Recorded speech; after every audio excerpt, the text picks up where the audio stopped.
Hello there, Darkask is here with another First Descendant video. First of all, let me apologize if I sound funny. I'm sick as a dog, sweating and snotting everywhere, but I had to make this video. I had to get this out to you guys. I'm freaking excited. There's something in this developer note 12 that literally blew my mind, and I really wasn't expecting it to be addressed this quickly. But let's get on with it. I'm sweating enough as it is. Let's go. So, developer note volume 12 season 1 invasion update announcement. We already had some information and details about what season 1 was going to entail, but this is an even more detailed breakdown from the devs themselves of scheduling and features. So let's have a look. Just when you thought Corel's Legion had retreated, they're coming back with the more powerful tactical weapons. The First Descendant season 1 update invasion features a new episode along with the invasion events, new Descendant Hailey, Ultimate Freyna, Ultimate Weapons, new Intercept Battle, Deathstalker, and a season-exclusive progression system called Inversion Reinforcement. Season 1 will be released throughout 3 updates, starting August 29, offering a variety of content with new challenges and rewards. So far, this is what we knew, this is what was on the press release, and we covered it on our previous video. When the invasion season begins, the invasion event will occur daily in 2 of the hard infiltration operation dungeons. In the dungeon where the invasion has begun, you can start by selecting either infiltration operation or invasion, and the invasion event can be cleared twice per day for each dungeon. Invasion dungeons will put your skills and wits to the test. To hold back the Descendants, Corel has built a defense system with different mechanics for each legion. These dungeons are solo challenges that feature different routes, puzzles, and strategies from the normal dungeons, where your objective is to fend off the invasion as quickly as possible. I mean, I'm still not over the moon that these are solo only. I was expecting to do this, you know, with my mates and stuff, and with you guys over on Twitch, but it is what it is. They're like bespoke seasonal solo challenges, speedrun focused. For you guys that like speedrunning, I'm guessing this is a good thing for you. And twice a day, that's interesting. We're gonna have to see what that feels like. Quick shout out to our Twitch channel, twitch.tv/Darkaskus, link in the description. I stream 4 times a week to an amazing community. We are also partnered with Nexon as First Descendant creators, so feel free to use my creator code now on screen and in the video's description to support the channel. Thank you. New Descendant Hailey Scott, once a guerrilla unit supply soldier who gained fame as a legendary sniper, Hailey is now the newest member of the Descendant Corps. Not only can she take out enemies from a distance with her anti-material sniper cannon, she can also rapidly decrease her body temperature to spew chill when emotions run high. I wish I could do that in real life, to be honest. While Hailey is an admirer of Fiesta who can manipulate chill at will and is a cold-blooded sniper on the battlefield, she's also as a warm-hearted hero who loves to make snow crystals and bring smiles to children's faces. Well, isn't that just lovely? An admirer of Fiesta. I wonder what they mean by that.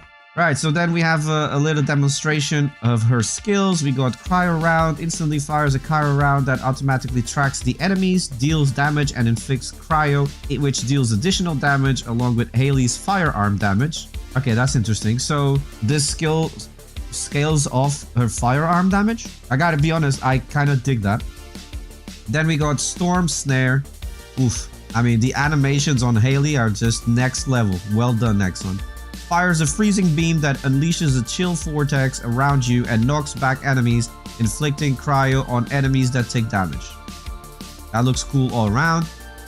Cold Fury. Hailey's movement speed gradually decreases, but her firearm and skill critical hit rate and firearm penetration all increase significantly. Alright, so this is gonna be, you're gonna be exchanging movement speed for a firearm and skill crit rate buffs. Seems pretty useful for bossing. I mean, look at this animation. That's totally unrealistic, but I'm sorry, it just looks beyond cool. Don't you agree?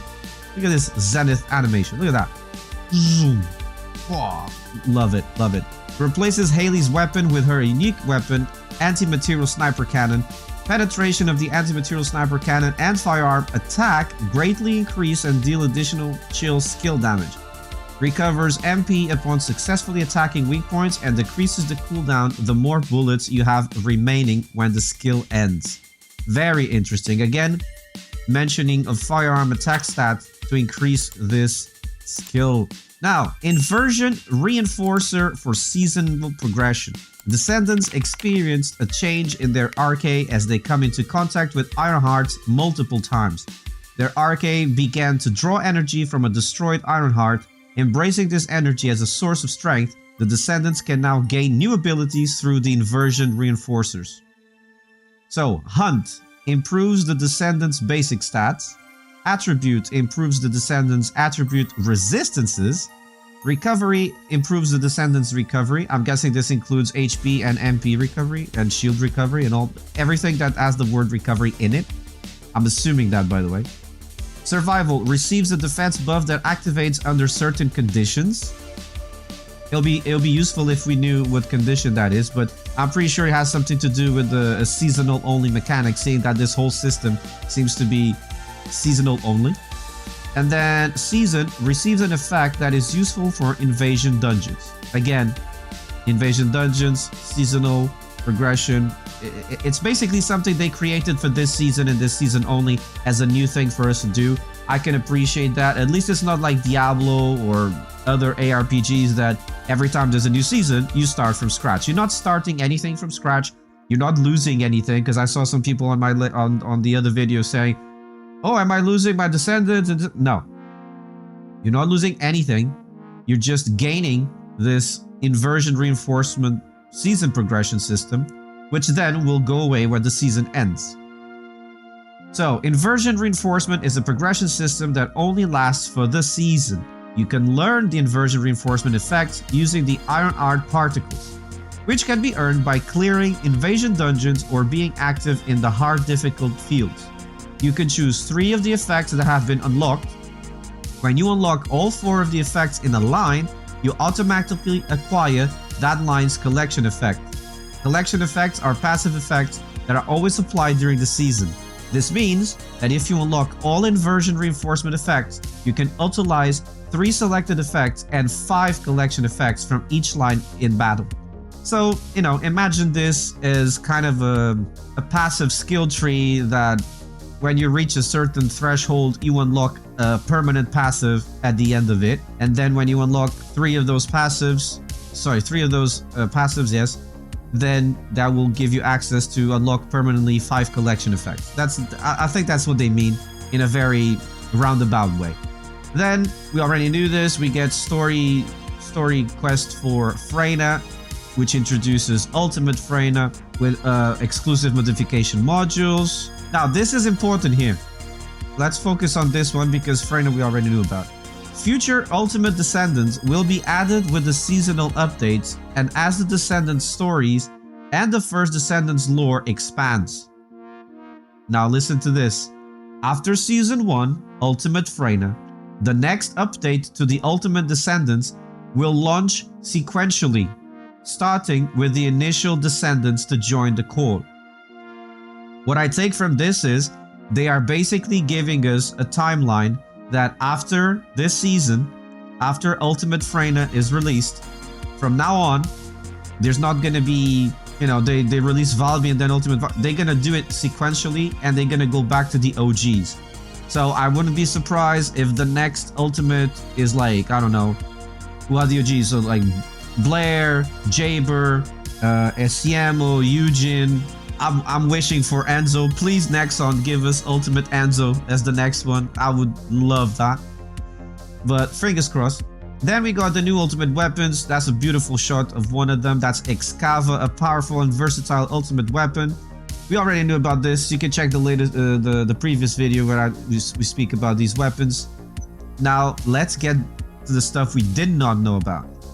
This is Deathstalker. We already talked about this on the latest video. Go check it out. So highest difficulty infiltration operation and ETA 0. In Season 1, the highest difficulty of the infiltration operations will be added. It's a proving ground to test and polish your optimized builds. Form a team or challenge yourself to more difficult infiltration operations in public matchmaking. Improve the strength of the Descendants and acquire loot that can only be obtained in the more difficult infiltration operations. Interestingly enough, they don't tell us the name of the difficulty. I don't know if it's going to be called Legendary or Heroic or Mythical. Either way, it's going to be above hard mode, it seems like. Along with this, a mysterious merchant, ETA0, visits Albion. Every time he visits, he shows up with a variety of products that can be purchased with exclusive currency. With each visit, he brings different products, since he visits Albion with blueprints for Descendants and ultimate weapons and occasionally hard to find consumables. Don't miss out on visiting ETA0. So there you go, like, we basically have the equivalent in Warframe to Barukatir.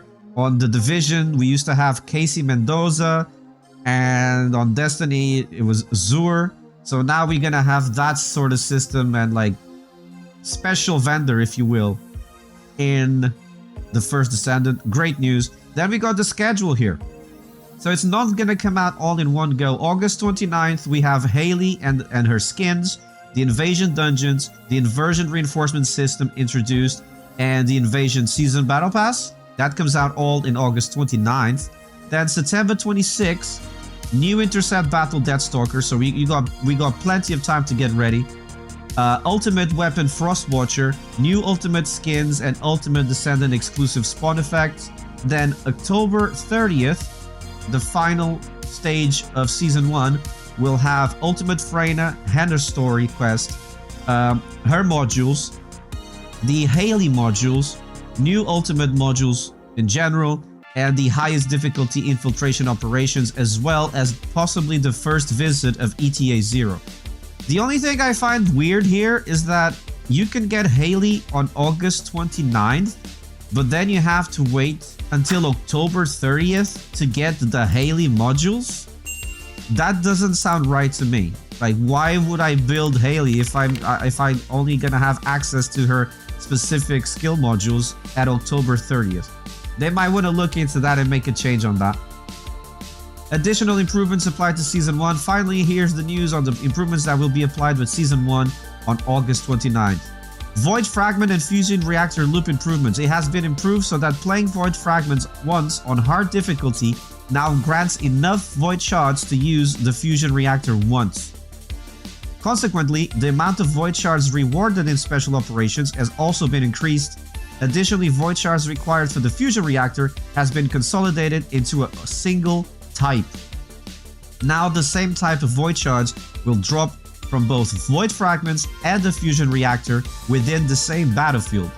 This change enhances the convenience of farming Void Shards and optimizes the monster placement for representative Void Fragments of each attribute.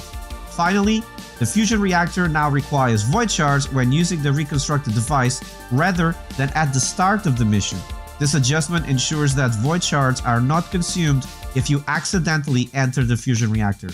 Amazing, great change, love it, love it, love it. Hard infiltration operation improvements. As previously announced, random options will be replaced with preset selections. These presets offer 3 options: 0, 125%, and 250%. And Descendants who choose the same preset can now play together in public matchmaking. That is such an awesome change. You can now totally target 250% instead of just re-rolling, and that will not disable public matchmaking. Awesome change. Now guys, to me, this is the big one. This is the big one, and this is the one that I never expected to be addressed so quickly. Ladies and gentlemen, socket type saving feature improvements. Now, when you assign a socket type, the socket type granted to that slot is permanently saved. So you can easily change it to the previously granted socket type at any time. For example, if a Descendant changes an Almandine socket to a Malachite socket, you can easily choose between A and M in that socket afterward from then on. Additionally, the socket type applied to loadout setting 1 can also be used for settings 2 and 3, allowing you to grant multiple socket types only to the slots that require multiple socket types depending on your builds. Translation: you want to put an M socket for a specific mod, right? For your build. It just so happens that for another build, that socket there cannot be an amped type socket. You need it to be an A or an X or a C, whatever, right? Fear not, you can go and do that, and from that point on, the game remembers that that used to be an M, so you already applied an M and you already applied a C, right? And the game will allow you to swap between those two. So you don't lose catalysts, basically. I mean, that is such a clever design. I think we all been trying to figure out a way of solving this issue, and this is a pretty elegant solution for that. Now we can finally do 3, 4 builds for the same weapon and Descendant without wrecking our brain of how we gonna figure it out. How we gonna make all the socket types work with all the other builds. Basically now, the only limiting factor to your build variety is how many catalysts you have. That is it. So you go and you socket to your heart's content, fellow Descendants. Congratulations, Nexon. Honestly, this is such an incredible change. Jaber is getting a buff, Blair is getting a buff, Ajax is getting a rework when it comes to the scaling. I'm not sure about this here. Attribute resistance. Orbital barrier and hypercube skills are now affected by attribute resistance, making them stronger. I'm not sure if I like these scaling with this, but we'll see about that. Various UX improvements.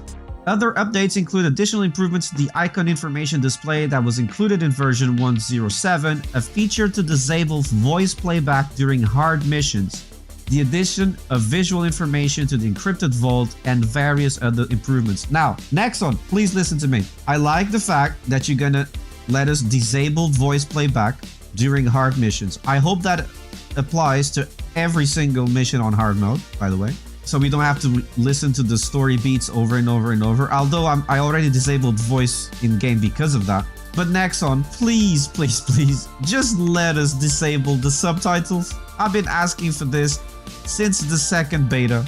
We need the most basic of options. Disable subtitles. Come on, guys. Tell me in the comment section.